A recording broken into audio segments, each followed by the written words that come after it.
Well, g'day and welcome to another Carnage House production. This is one I've been wanting to do for a very, very long time.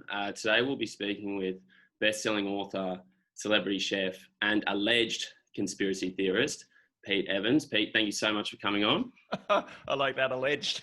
Alleged. How are you?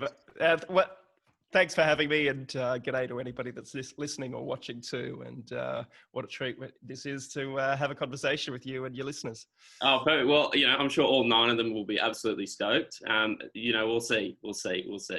Anyways, I thought we'd rip straight into it. Pete, one of the things that I find most fascinating about you, and just in general, is that typically I find that when all sides of politics, all sides of the Australian media, all simultaneously kind of condemn someone, normally I find that they're actually onto something. So I want to find out from you, why do you think it is that basically everyone in the mainstream media has such a distaste for Pete Evans? I think it's really simple I think there's a couple of different ways we can look at this, and I've looked at it over the years. And I think the first and foremost is that what we represent can really damage a lot of industries, financially and structurally, so to speak. So when we first started promoting a paleo approach, which was sort of on the fringes back a decade ago, a lot more popularity over in the United States and different parts of the world, but in Australia it was a foreign word, so to speak. No one had really heard about it, and it's okay. Sorry, my dog's there. That's all right. Protecting us. Our horse is rolling around on the ground, and she's fascinated by it. Come here. It's okay. So when paleo first came out, a lot of people didn't understand what it was, and some people did know what it was. And let's just take the biggest or the loudest voices that were against it was the Dietitians Association of Australia. Like, they went actually on a proper media campaign.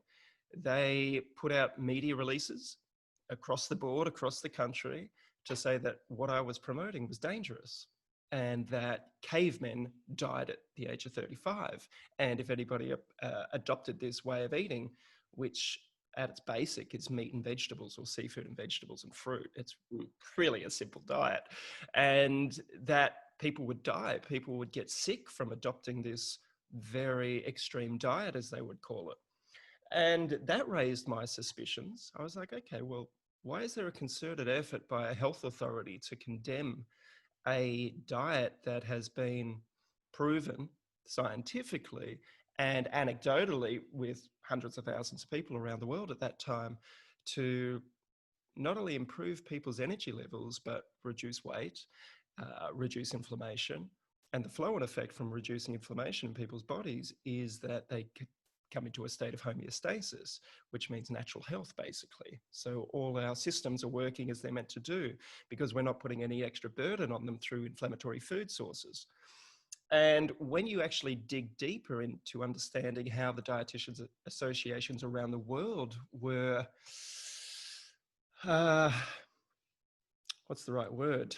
Not discovered, but created, you understand that there's a very simple reason why these organizations exist. And it's purely to promote a very agriculturally heavy diet, in particular the grains and cereal industry. And so there's many documentaries that are being released about this one topic. Where did the dietitians or dietitian organizations stem from? And if you actually go further and further down the rabbit hole, you'll find out that it was a religious belief for many of these Seventh-day Adventists, and moving away from a meat-based diet. And that's another rabbit hole which is fascinating. So there's an ideology behind it, but there's also a financial incentive behind demonizing the meat industry. Just to cut in. So how does the actual financial mechanism work, in the sense of what is the actual kind of way in which they're incentivized to, I guess, de-promote yours and then promote the traditional mainstream media diet? Fantastic. So if you look at the traditional food pyramid that was first released back in, I think it was the 70s or the 80s, and now we have the healthy eating chart, or the plate, depending on which country that you're in.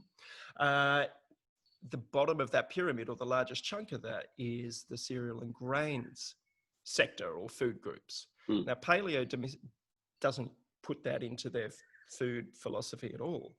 So when you've eliminating one of the largest, I guess, income streams for agricultural businesses, the reason why it's so profitable is because it is so profitable. It's the cheapest to grow.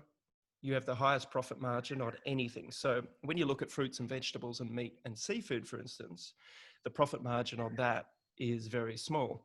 You can't mark them up too much, but the profit margin on soy, corn, wheat, rice is astronomical, and it's fascinating.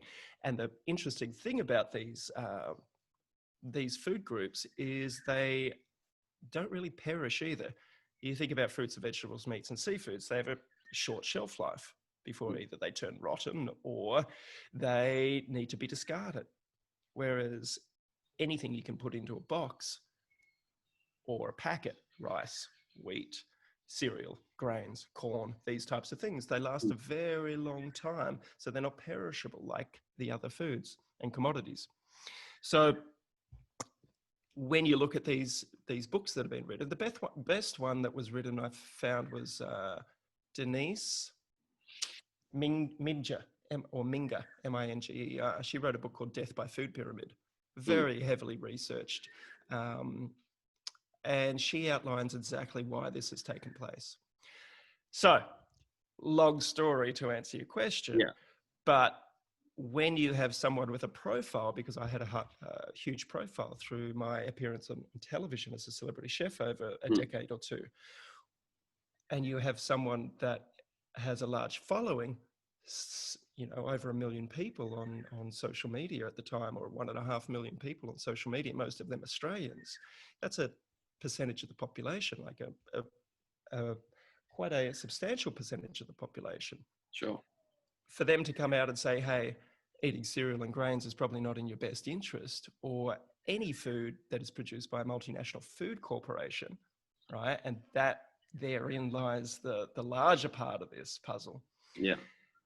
Because if you have a look at the multinational food corporations, they advertise through the mainstream media channels, through the TV, through the newspapers, through the magazines, through every outlet that started to wage a campaign against Paleo Pete or Crazy Pete for promoting this. And they came back and said, your bones will become brittle if you don't have dairy in your diet. You won't get enough B vitamins if you're not eating your bread, which is just insanity and ludicrous. So there became a concerted effort to silence me, or ridicule me is probably the better word. It wasn't so much silence. It was, you'll notice whenever anybody doesn't have a proper argument, they ridicule somebody in the media. I've noticed, like, for example, I think there has been definitely a reasonably concerted effort to silence definitely you in particular, but I guess kind of the general paleo movement. I mean, I would take, if anyone is watching this and goes onto Instagram right now, if you type in Chef Pete, despite the fact you're by far and away the most famous person with that handle, just to begin with, unless you type in exactly your name, your handle on Instagram, it doesn't come up as suggested. So there are 150 different Chef Pete's which will come up before yours, for example. And I would say that by far and away, that's actually the worst and probably the most egregious censorship is kind of the way that they subvert traditional search algorithms to kind of promote ones they like and then de-promote ones they don't like. But my question to you is, I mean, Ben Fordham has called you an intellectual thick shake. Chris Kenny, I think, has called you weird and wacky. The Australian Medical Association has repeatedly come out and said, don't listen to this guy. I mean, there's I guess a semi kind of funny one. Peter, the group, wrote an article saying 7 times Pete Evans was a total dumbass. It seems like there is kind of a general consensus. Why is it even kind of the animal rights organizations are coming out against you? Yeah, well, it's interesting. So for the last 5 years, 6 years, we've been the #1 selling food author in this country and health and lifestyle author. You know, the media doesn't like people to know that. They'll never write about that, that we're at the top of the charts. Now, why is that? why, with so much ridicule, would so many people still buy our books that are dangerous? Why is it growing each and every year that more and more people are followers on social media and sharing these books with their friends and family, despite the concerted effort to ridicule? So what happens then? You have people that have adopted this lifestyle. And I used to share a story every day of somebody that had either reversed an illness, reduced their medication that they're on or pharmaceuticals that they were on, or had improvement of health or lost weight and feeling great. I did that for years. I shared thousands of stories on my social media. So we have these people generally that were in their 40s, 50s, 60s, 70s, sometimes even 80s, that have been through their life not feeling great about themselves, lack of energy, sick, going from one doctor to another doctor, to a specialist, to a surgeon, to this and that, and they're not getting better. Now, all of a sudden, they're given a book by a chef that talks about paleo or keto, and their friend or of a friend might have gotten off some of their medications. They might have improved their health. They might have reversed a lifelong illness and said, why don't you try this? Those people try it, and they're the stories that I shared day in, day out for many years. And the thing that they all came back and said was, I cannot believe it was this simple when I've spent 20 or 30 years and hundreds of thousands or tens of thousands of dollars looking for a solution to my pain. And I tried every expert that was out there that had been medically trained, that had the word doctor or MD next to their name, and were specialists in their field. Yet we adopt your diet for 8 weeks.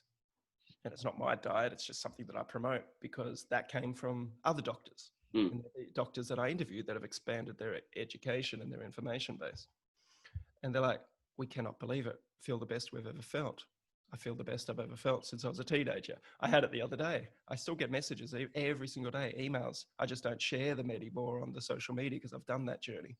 Yeah. And so when people ridicule, like you just mentioned, whether it's an animal rights group or this, that, or the other, a talk show host, or one of these people that like to talk for a living, they're looking for material. Yeah, they have to stay relevant.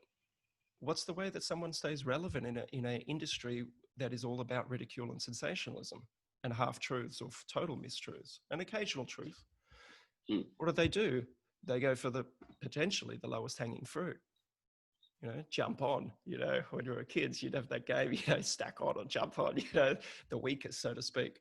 I didn't play that game. I was usually the one underneath. But it's fascinating because what it shows is huge insecurities, huge fears in either these industries or organizations or individuals that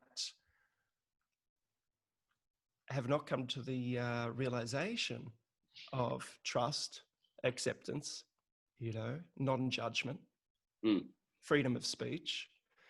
Could you imagine what each and every one of those people that have gone on this journey and helped themselves, and this is really the key here, they've empowered themselves with knowledge and they've taken the steps for themselves to improve their lives.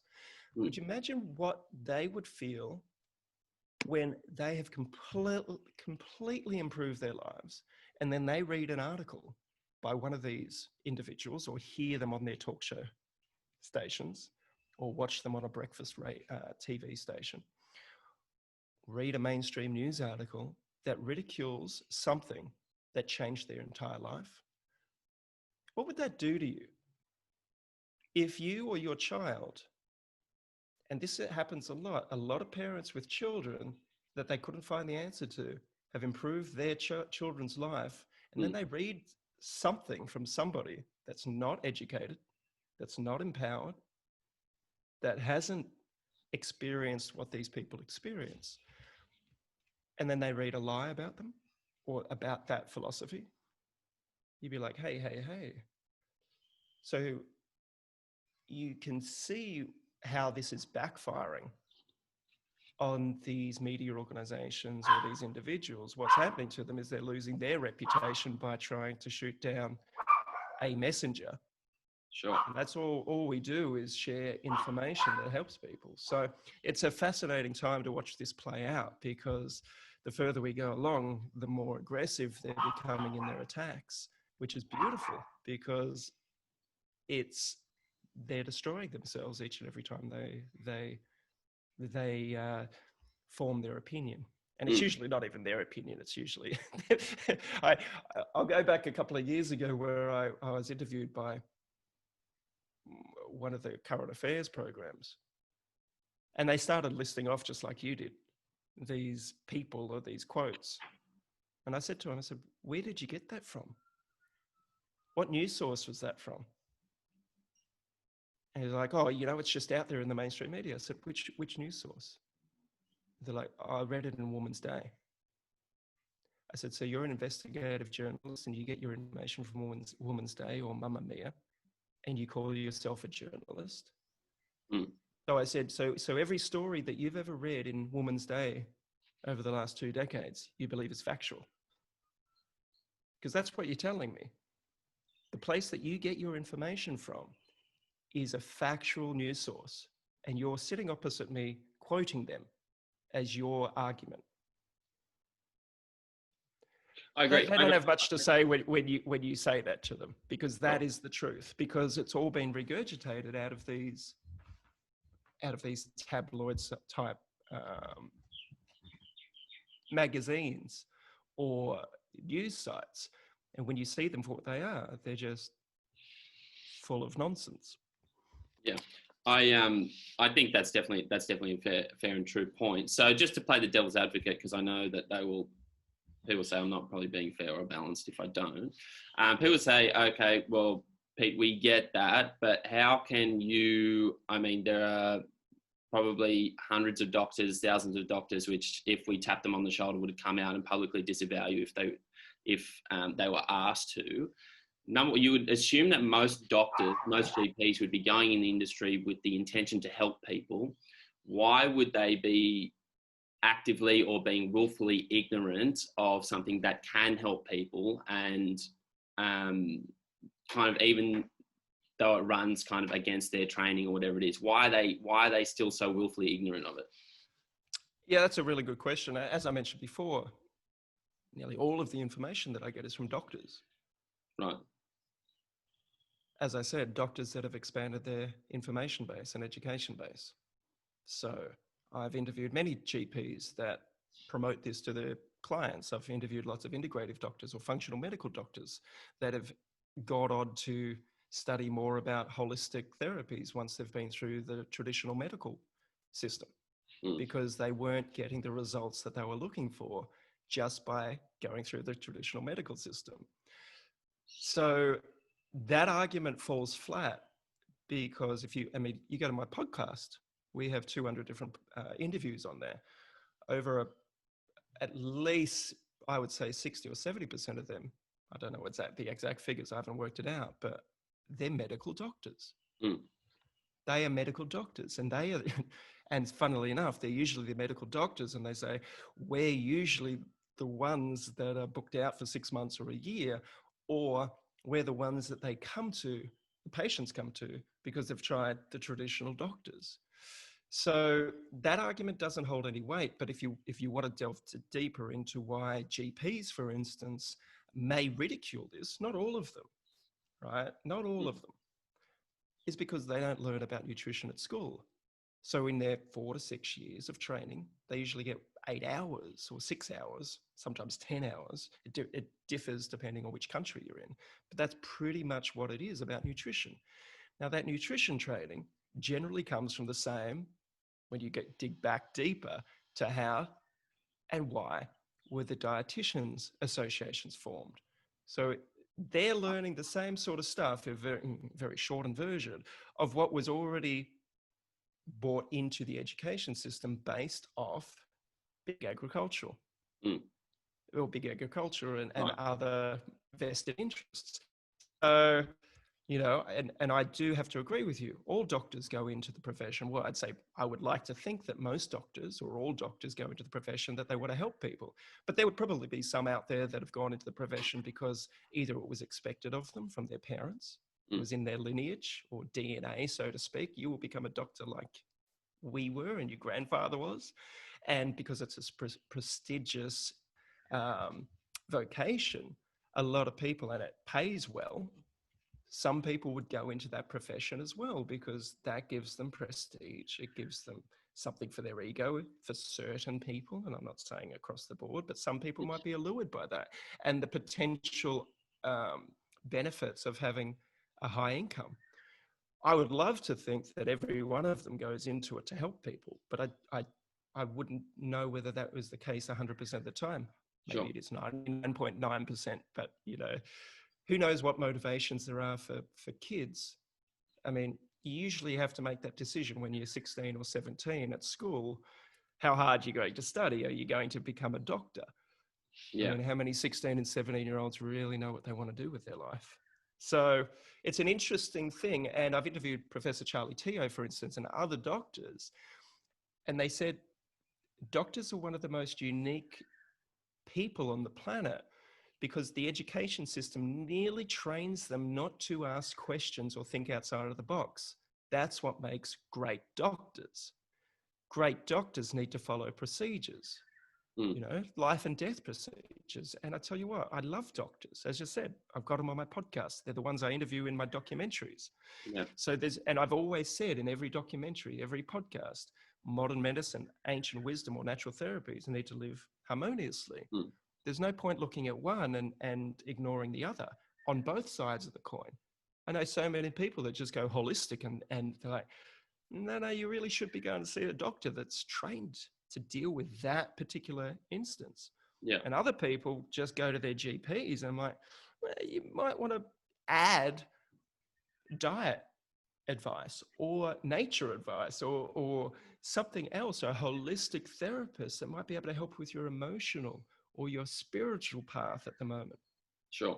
So when we don't look at all of these sides, so I've never been critical of the medical association. I have been critical of the medical association when they have said that what I'm talking about is dangerous. And I will not stand for that accusation because I'm a huge proponent of modern medicine.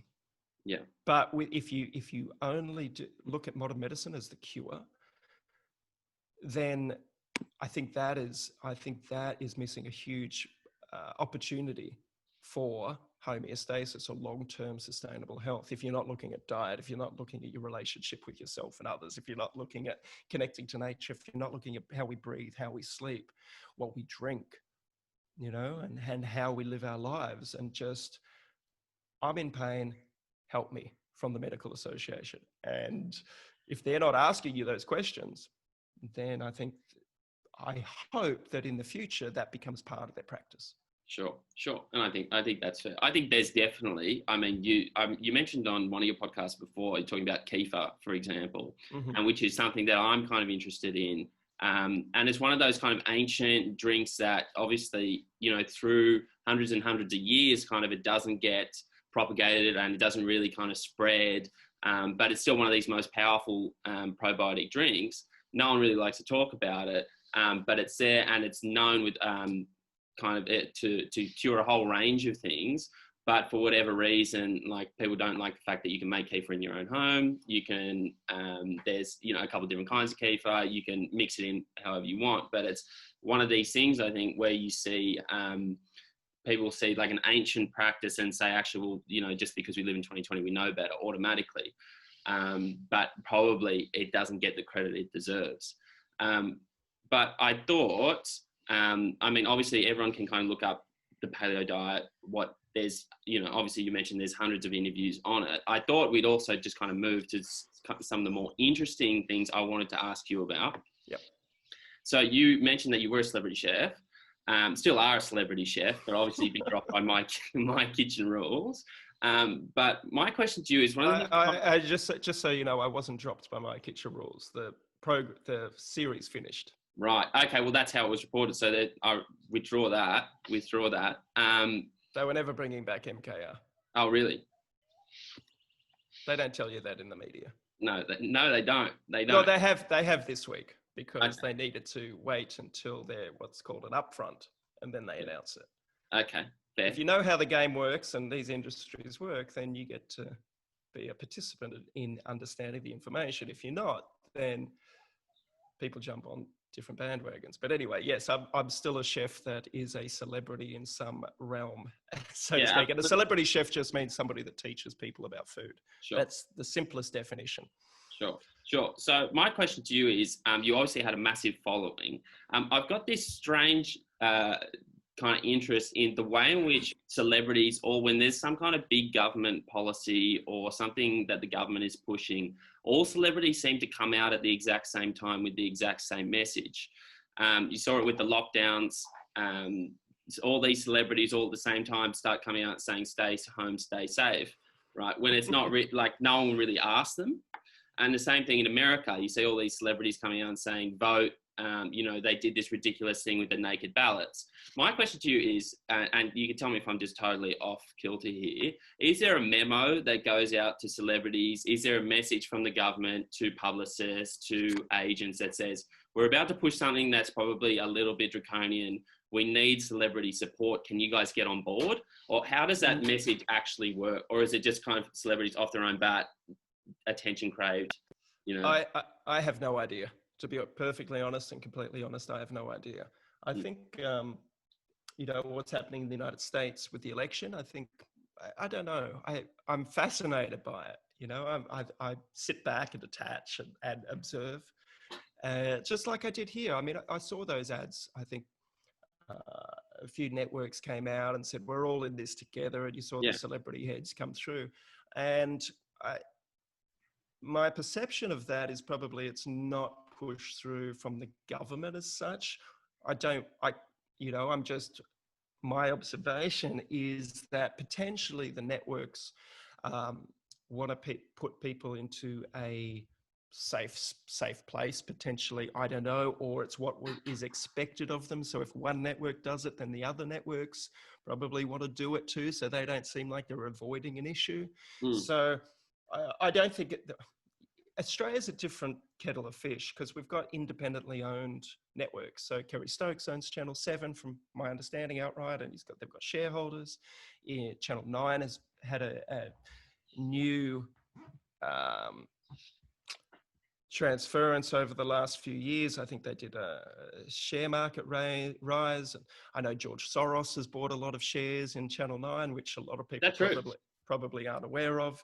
Channel 10, I think, is with NBC, or I'm pretty sure it's an NBC deal that they've partnered with Channel 10. So Channel 10 doesn't have any magazine affiliates or newspaper affiliates, whereas Channel 9 is with Fairfax. So they're with Sydney Morning Herald and The Age. Channel 7 has West Media, or 7 West Media, which has pretty much the Western Australian newspapers. So it's a really interesting game as such, and we've seen the transformation over the decades of those power plays. And we've got Rupert Murdoch, who has news, and I'm not sure where he plays in the TV realm. There's apparently sort of regulations to see who can have as much, so that somebody doesn't own all the media and all the power with the government. But in America, it's even more sort of, you can really see who owns the media over there, and how, you look at an organization like CNN and the Democratic Party, and the links there is... the Clinton News Network, that's what they call it. Yeah, but if you look at the Democratic governors and their links to the CNN network, it's amazing. Like, they don't hide it. I mean, once you see it, you'll see it, and you'll never unsee it. But then you get to see how this works, how this game works. So I would say maybe in America, it's definitely used as a tool, the mainstream media, as a political arm. In Australia, not so much. I think Liberal and Labor are pretty much the same wings of the different wings of the same bird, so to speak. So yeah. I think all the systems need an overhaul, to be completely honest with you. 100%. But one of the interesting things though that I've noticed I saw on your Instagram was a reference to, I think, QAnon. Yep. I mean, if anything, if you weren't already going to be blackballed by the media for paleo, then you definitely, I think, were going to be for referencing what is an alleged far-right conspiracy theory in QAnon, which is how they describe it. How did you stumble across QAnon, or were you always around it? Are you kind of digging into the deep, dark corners of Reddit and 4chan? Or are you just kind of a normal, everyday person who, you know, just happened to kind of fall into it? I don't think there's anyone that's a normal, everyday person. I think that is, you know, that's been the most troubling thing with mainstream media and politicians, is they view everyone as ordinary. I view everyone as extraordinary. They view everybody as average. I view everyone as wondrous and unique, you know, so we've got to be very careful. I believe we need to be very careful of how we label people, because when we, you know, when people go, I'm just an ordinary person, or an ordinary Joe or a Jane or whatever it be, I'm like, well, that's an interesting way to look at yourself. You know, everybody that I meet, I see with awe and wonder and uniqueness. And I fear that we're heading down a path where that uniqueness is being eroded on purpose by these terminologies. I remember when MasterChef first came out, I think a few years ago, they were doing this campaign, this advertising campaign. And they said, ordinary people doing extraordinary things. I'm like, how condescending is that? Ordinary people, like ordinary. Imagine if I cooked you an ordinary meal. What does that mean? Lack of flavor, no life, no excitement. So could you imagine if I said, hey, you're an ordinary person? You know, how horrible that is. Yet we seem to be in a culture where that is celebrated, and it's nearly becoming part of our identity, whether people know it or not.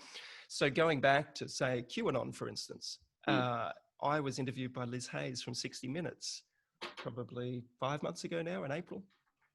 And she brought it up in the conversation. And I said to her, I said, I don't know what that is.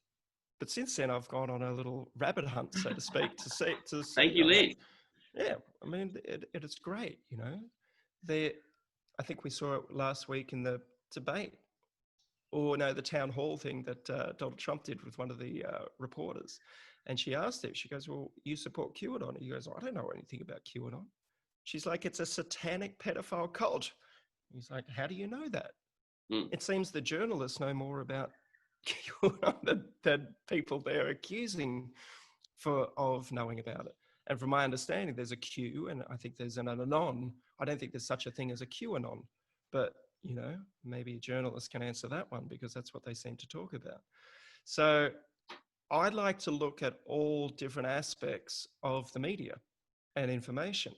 So I look at mainstream, I look at alternative, I look at natural, I look at what some would say the far left, I look at the far right, I look at the in-between, I look at it all, I listen to it as much as I can, because that way you form a more of a holistic view of the world in which we inhabit. Is there things in the Q movement that are out of, like, really extreme? I haven't seen too many of those things, so to speak. I think there's stuff on those channels that you mentioned before that are on the extreme side. Yet at the same time, I'm seeing the most extreme form of journalism at the moment about the coronavirus that isn't backed by science. And I would say the mainstream media at the moment is peddling a conspiracy theory, which is the fear of a coronavirus. I looked at, to give you an example, so today it's Sunday, and this morning I looked at the Sydney Morning Herald and news.com. I could not find in the first 30 headlines anything to do with coronavirus today. Really? On a Sunday paper. I couldn't find it. Why on this Sunday in November or late October is there not one story out of the first 20 or 30 in both of these outlets about coronavirus? Yet there's a state in Victoria that's locked down because of this coronavirus. Why is coronavirus not in the top 20 deaths in this country? Yet people are fearful of it. Why is it that the evidence has come out that masks, the ones that they're promoting, do fuck all? Yet yesterday, Joe Biden is saying that he'll make it mandatory for America. Why is it that they're enforcing it down to Victoria and not in New South Wales or Queensland or Western Australia? And none of it really makes any sense when you really think about it. And the death rate and the case numbers. I mean, they're shutting down, keeping a state down because of case numbers. We all have coronaviruses in us, on us, around us at all times. We have trillions of viruses in us, on us, and around us at all times. Trillions. They're viruses. We exist with them. The bigger question is, why are certain people dying from coronaviruses or flus every year? Why are certain people with certain comorbidities in their 80s and 90s, why are they succumbing to this coronavirus and other ones in the past, or other flus or colds? That's the biggest question. If the government really cared about finding the answer, then they'd find out who are the vulnerable, what can we do to fix them and help them. I mean, I saw something today, 21 million people around the world die of alcohol and cigarettes and each year. Yet we still keep those essential products or services. I'm not saying they're essential, but the government says. Yeah. Why do we continue to keep these available to people, especially during a lockdown? And there was an article in the Sydney Morning Herald yesterday that talked about 4 out of, I think it was talking about the most common cause of preventable death in this country was smoking related illness. 4 out of 5 people succumb to this. It's like, okay, so why are they still allowing cigarettes to be sold? If they really cared about health in this country and they know that cigarettes cause death, why are they locked up? Cigarettes locked up or abolished. So this has got nothing to do with health. Right. So if you're Dan Andrews, tomorrow, you wake up tomorrow morning, it's Monday, you have total control over the restrictions or otherwise of Victoria, what would you be doing? Life as normal. And then I would be investigating aged care homes. What is the diet there? What is the amount of sunlight that they get? Fresh air that they get? What pharmaceuticals are they on? How many of them are they on? What flu injections are they getting? How often are they getting them? What water are they drinking? How much water are they drinking? Are they allowed contact with their friends and family? That would be the first thing that I'd be doing, an investigation into aged care homes. But looking at everything from a holistic lens, modern medicine, ancient wisdom, natural therapies combined. Yeah. That's what I would do. But I would definitely open up the state. Go. Borders open. Job done. This will never affect you or I. Ever. This will never affect 99.9% of the people. Ever. And if we looked at the vulnerable, like we just said, potentially would not hurt anybody. You mentioned and then next year when the flu comes around, or another coronavirus or another virus comes around, we will be in a much better position, because maybe some of the things that we've spoken about diet and nutrition, connection and emotional well-being, we will create a more resilient and robust population. You mentioned vaccinations. I know a lot of people will refer to you straight up as an anti-vaxxer. What are your concerns regarding vaccinations in general, and in particular, potential mandatory vaccination for coronavirus? Yeah, I think if people want to take a vaccine, then that's up to them. You know, it's just like if you choose to eat junk food, it's your choice. Over the years, people have asked me to campaign against fast food. Why would I? I said, they're not throwing burgers down your throat when you're driving past. No one's force feeding anybody to eat that food. It's a business. A business exists because they've got clients. And that business will cease to exist, or it'll adapt if the clients don't go there, customers don't go there. And so my belief as human beings is we have free will to decide what is best for us at all times. At all times, we have free will as to what we listen to, what we watch, what we learn, what we can say. We have free will as to, as long as we do not hurt anybody else, cause harm to anybody else. But we have the free will to eat what we like, drink what we like, ingest what we like, and have relationships that are consenting with other people that choose to have a relationship with us. In whatever form that is, a business relationship, a personal relationship, a romantic relationship, you know, as adults and consenting. So when the story or the dialogue comes around with vaccines, I'm the same thing. If you choose to have a vaccine, then I hope you do your research. And then if you decide to go ahead with that, then fantastic. That's your choice. If I choose not to take a vaccine, then that's my choice. And you should respect that choice also. What's your big concern with a vaccine, vaccines in general? It's pretty simple. I do not feel like my body needs them to ward off any illness or disease, because I look after myself. And I believe they do cause harm for some people. What do I have to have a vaccine for? Even if we talk about COVID, it'll never affect you and I, as I just said.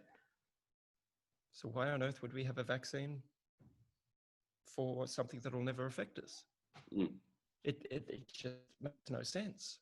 It makes no sense whatsoever. So when it comes to mandatory, then why would a government be in charge of your health? If you look at the history of the government, have they made wise decisions in the past? No, I agree. You know, so why would we trust elected officials that rotate through different ministries? You know, the health minister might be the agricultural minister next year, or the agricultural minister might be the education minister next year. You understand how that works. They're not experts in their chosen field. I'll say that again. They're not experts in their chosen field. You look at the health ministers, some of them, they're lawyers. I'll say it again. Ministers, they're their health, they're lawyers. They're not doctors. So why would I ever entrust my health to somebody that, number one, isn't an expert on health? Number two, and we'll go back to the start of this conversation, the expert has that doctor that they're even getting advice from, an expert in nutrition? Are they an expert in breath work? Are they an expert in meditation? Are they an expert in spiritual growth? Are they an expert in emotional well-being? Are they an expert in connecting with nature? Or are they just an academic that has gone through the ranks because they've been a yes person? So to entrust somebody with my health or my children's health or my family's health or the population's health, and they don't even look healthy themselves, a lot of them, that to me is just giving away your individual rights and power to somebody that may not even be in that position next year because they might be voted out. Yet they have decided for the population what is best for every single person, not taking into consideration your health history, where you grew up, which heritage or culture do you come from? What is your gut microbiome like? What is your mental capacity like or stability like at this particular point in time when they're going to give you an injection? Who knows what will happen when foreign, poisonous, toxic substances enter your body and you haven't looked after your body? We're watching now, we're witnessing now through the trials of these vaccines that are apparently going to save us all. We're seeing that they're testing these on healthy subjects. People probably like you and I. Healthy. These healthy subjects are suffering from severe reactions and mild reactions. Now, my question is, what's going to happen when they test this or implement this on the most vulnerable people that are already sick, that aren't healthy? And if you look at the population of Australia, 70% are overweight and obese, and a lot are on medications, multiple medications. What happens when that injection of those substances go into each and every one of those people that is already on the back foot? I don't think it's going to be pretty. Mm. And, you know, I think that definitely needs a proper discussion, but I believe free will, we get to choose. Mm. These people, you know, you wouldn't trust them to look after your children or your sick mother or father. You look at them. You look at somebody like Bill Gates, who is asked over and over about the safety of vaccines, and the man can't answer a simple question. You look at somebody like Dan Andrews that is asked a simple question. He does not give a simple answer. You can tell a lot by being in the presence or observing people, how they act when they're asked questions that they do not want to answer truthfully. And I think the biggest question is, at the moment, if a vaccine comes, will it be safe for everybody? Mm. Mm. Now, Pete, I know you got to run in a second. So oh yeah, yep, we do. I got one more question. A lot of young men watch our channel in particular. We know that there's pretty substantial declines in testosterone levels for men over the past kind of 50, 60 years. What is your advice from particularly, I think, a practical diet perspective to young men? What can they do to improve their overall health outcomes in the most efficient, effective way? How we started this conversation, you know, don't the food guidelines that are promoted by. It's so funny you said that. Over the last 50, 60 years, our testosterone has lowered. Coincidence with how we're eating? Mm. It's pretty simple. Once upon a time, we used to eat. I watched a beautiful Chef's Table documentary. You know, the Chef's Table that's on Netflix? I watched an episode of that last night. Basically, it's a cooking show, shot beautifully. And I was watching season 5 last night. I think it was episode 2 or 3. And there was a great Italian butcher in there. They did a whole half-an-hour story on this Italian butcher. And he grew up never eating steak, even though his father was a butcher, because the steak went to the public. That's what they wanted to eat. Whereas him as a butcher, what they ate every day was everything else. The heart, the liver, the head, the tail, the feet, the legs, or whatever it may be. And the first time he had a steak, I think he must have been 17 or 18. And he goes, yeah, it's good, but it's nothing, not like what my grandmother has been cooking for me or my mother's been cooking for me. He goes, he called it paradise. That was his word, paradise, the food that he grew up on compared to a steak. Now, most of us these days have lost we have fear around so many of these foods that every single culture in the world reveres. We just raised 2 pigs on that farm and we're raising cattle at the moment. And we killed the pigs this year and we're eating every single part of it. And the cow, we will eat every single part of it. I eat liver every week. We eat bone marrow. We eat heart. Actually, I've got a supplement range that has beef heart, beef liver, bone marrow in it. So anybody that's interested, if you don't like eating liver or heart yet, we do have this. We've got oyster capsules as well. We created this line of supplements because people, you know, where are the men gone? Where are the men that would hunt and would eat everything? We have lost connection to nature because that was the most life-giving food for us and our tribe and our village. Our grandparents, our great-grandparents knew this. They would eat everything, every single part of it. So when we have a decline in certain hormones or vitamins and minerals in our body, it's a pretty simple formula to work out why. It's because we're not eating how we once did. And we have become so desensitized and disconnected from who we are. We were always hunters and gatherers. Go back. Paleo means old. Paleo means mimicking our hunter ancestor lifestyle that we have evolved from over 9.96% of our evolutionary history to eat this way. So I just pulled out some blood sausages from the freezer this morning too, because that's going to be my dinner tonight. Blood, fat, just, so any fella or woman that's listening to this out there, if you can train yourself like I did, I was really fussy to start eating some organ meat. And if you're not eating meat, I would highly encourage people to do it. And there's a way to do it to show reverence and respect to the whole aspect of this, and see what happens with your health, and get off the grog and ciggies too. Wouldn't be a bad idea.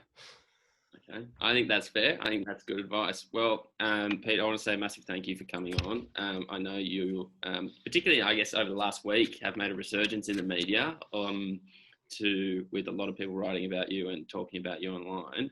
But I think it's definitely important that people get not just the mainstream media's perspective on you, but your own. So thank you for coming on. We really, really appreciate it. And I mean, we'll drop all the links to all your books and that supplement range in the description below. But thank you again for coming on, and hopefully get to talk to you soon. Pleasure, and thank you to everybody that's listening. Thanks, Alex. And we've just launched a new meal plan and platform called evolvenetwork.tv that has our film, The Magic Pill. It's got the film, The Magic Plant, which takes us on a cannabis journey, which is what that means. And lots of documentaries where I drink ayahuasca, I take ketamine, many other ceremonial adventures such as breathwork, tea ceremonies. And we have kids cooking on there, or kids cooking classes on there where I cook with school children. So we know how to do school lunches for any parent or grandparent that's listening. And we've got meal plans. We've got paleo, budget, keto, carnivore, if you're interested in that. A couple of 100 podcasts and a whole lot more. So hopefully you can join us because it's a one-stop shop. And yeah. I'm keen to hear about the ayahuasca. I'm keen to hear about the ayahuasca. That's super interesting. That is super interesting. Wait till we film the toad medicine, the Bufo various 5-MeO-DMT. And that really? is, okay. Well, that's very profound. Yeah, let us know. We can go on a spiritual journey together. Hey, thanks, Pete. I really appreciate it. Cheers, Alex. Cheers, mate. Bye, everyone.